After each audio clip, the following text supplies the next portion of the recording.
Hello everyone students, हम second सब unit पढ़ेंगे आज। फर्स्ट सब यूनिट उसमें जो था वो जो मैंने कल स्टार्ट कर दिया, आपको जो ख़त्म कर दिया साइल्स ऑफ एशिया था, तो वो ख़त्म हो गया। अब सेकंड सब यूनिट आता है एग्रीकल्चर ऑफ एशिया। इसमें हमने बहुत सारे जो है जैसे राइस है, टी है, वीट है, राइस, टी, वीट, उसके बाद इन सब के बारे में इनकी प्रोडक्शन पढ़नी है और इनकी डिस्ट्रीब्यूशन पढ़नी है कि एशिया के अंदर कौन कौन सी कंट्रीज़ के अंदर ये पाए जाते हैं और कहाँ से किस क्वांटिटी के अंदर इनकी जो है कितनी क्वांटिटी है। सो सबसे पहले हम आज टी का पढ़ेंगे। टी देखें, जो टी का डिस्कवरी हुआ वो चाइना से हुआ 2700 BC में चाइना ने डिस्कवर किया। इसके बाद इसको कुछ स्पेसिफिक एग्रो क्लाइमेटिक रिक्वायरमेंट होती है, यानी इसकी जो रिक्वायरमेंट होती है टी कल्टीवेशन की, वो कुछ स्पेसिफिक रिक्वायरमेंट है जो खाली कुछ रीजन्स के अंदर, ठीक है, यानी ट्रॉपिकल और सब ट्रॉपिकल क्लाइमेट्स में ही फुलफ़िल होती है, बाकी जगहों पर वो फुलफ़िल नहीं होती। अब वो कौन कौन सी क्लाइमेटिक कंडीशंस हैं तो वो हम देखते हैं। सबसे पहले टेम्परेचर जो है, इसको टेम्परेचर चाहिए वेल डिस्ट्रीब्यूटेड, ठीक है। वेल डिस्ट्रीब्यूटेड टेम्परेचर का मतलब कोई पर्टिकुलर टेम्परेचर नहीं चाहिए, जो हॉट ऐसा चाहिए जो हॉट भी हो और ह्यूमिड क्लाइमेट भी हो। Okay, throat hot and humid climate चाहिए इनको। टेम्परेचर इनको चाहिए 20 to 30 डिग्री सेल्सियस जो है डिस्ट्रीब्यूटेड टेम्परेचर, पर्टिकुलर टेम्परेचर कोई नहीं, 20 से 30 डिग्री टेम्परेचर होना चाहिए और वेल डिस्ट्रीब्यूटेड हो, यानी एक पर्टिकुलर हॉट भी हो, ह्यूमिड भी हो, वहाँ रेनफॉल भी हो, तो ये सारी कंडीशंस होती हैं। रेनफॉल भी इनफ चाहिए, 150 to 300 सेंटीमीटर रेनफॉल चाहिए इसकी कल्टीवेशन के लिए। और अगर प्रोलॉन्ग ड्राई स्पेल हो जाता है, यानी बारिश नहीं होती, लंबा जो है ड्राई स्पेल हो जाता है, वो भी हार्मफुल है। और अगर हाई ह्यूमिडिटी और हाई ड्यू है, ठीक है, मॉर्निंग फॉग है, वो सब चीज़ें होंगी तो इनकी रैपिड डेवलपमेंट होगी, यंग लीव्स की डेवलपमेंट जल्दी होगी। अगर क्या है, हाई ह्यूमिडिटी है, ड्यू अगर हैवी ड्यू होती है, ठीक है, और जो फॉग है वो भी इसके लिए फेवरेबल होती है। ओके, अगर हम सैल्स की बात करें तो सैल किस तरीके से चाहिए, वेल ड्रेन्ड, ठीक है। ड्रेन्ड का मतलब क्या हो गया, वेल ड्रेन्ड, कि सैल के अंदर में वाटर लॉगिंग नहीं चाहिए, ठीक है, ठीक। लोमी सैल चाहिए, उसके बाद ह्यूमस और आयरन कंटेंट में हाई वाली सैल चाहिए, ठीक है। फर्टिलाइज़र्स किस तरीके से चाहिए, फर्टिलाइज़र में हमारे पास नाइट्रोजनस फर्टिलाइज़र्स जो हैं उनकी प्रॉपर डोज चाहिए होगा, जैसे अमोनियम हो गया, अमोनियम सल्फेट हो गया, ये उसमें पर्टिकुलर दिया जाता है अमोनियम सल्फेट जो इसको दिया जाता है टी की कल्टीवेशन के लिए। टोपोग्राफी अगर हम देखें हमने कहा कि इसको रेनफॉल तो हाई चाहिए ही चाहिए, ठीक है, बट स्टेगनेंट वाटर अगर पानी कहीं इकट्ठा हो जाता है वो इसके लिए इंजurious हो जाता है, ठीक है। इसी वजह से इसको जो है वो स्लोपी सरफेस पर ग्रोथ की जाती है, ठीक है, वाटर लॉगिंग, ताकि वाटर लॉगिंग इस जगह पे नहीं होती। स्लोपी सरफेस जितने भी स्लोप्स होती हैं वहाँ पर इसकी ग्रोथ होती है प्लांट्स, टी प्लांट्स की। उसके बाद जाते हैं लेबर पर। तो लेबर का अगर हम देखें, लेबर में क्या है, लेबर इंटेंसिव क्रॉप है, यहाँ पे बहुत सारी लेबर लगती है और अबंडेंट सप्लाई, ठीक, बहुत सारी लेबर लगती है। उसकी कौन कौन किस तरीके की लेबर चाहिए, चीप एंड स्किल्ड लेबर, सस्ती और स्किल्ड लेबर चाहिए। इसी वजह से हमारे पास इसमें 50% वुमेन लेबर्स होती हैं at the time of plucking of leaves, ठीक है। जब लीव्स को प्लक किया जाता है प्लांट से, तब हमारे पास 50% जो है वो वुमेन लेबर्स की ज़रूरत होती है इस टी कल्टीवेशन में।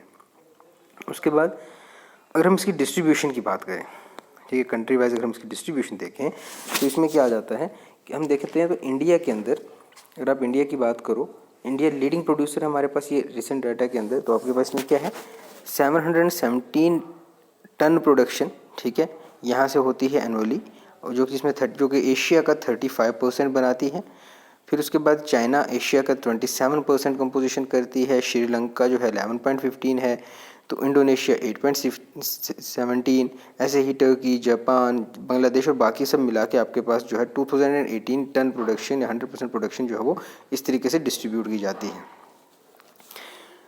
उसके बाद यह है प्रोडक्शन, इसकी कितनी प्रोडक्शन होती है टी की एशिया के अंदर।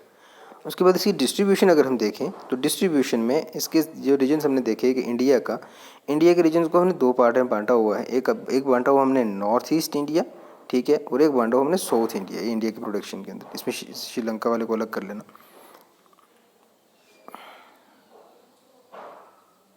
ये आपके पास साउथ ईस्ट इंडिया हो गया, एक आ गया साउथ इंडिया और एक आ गया नॉर्थ ईस्ट इंडिया।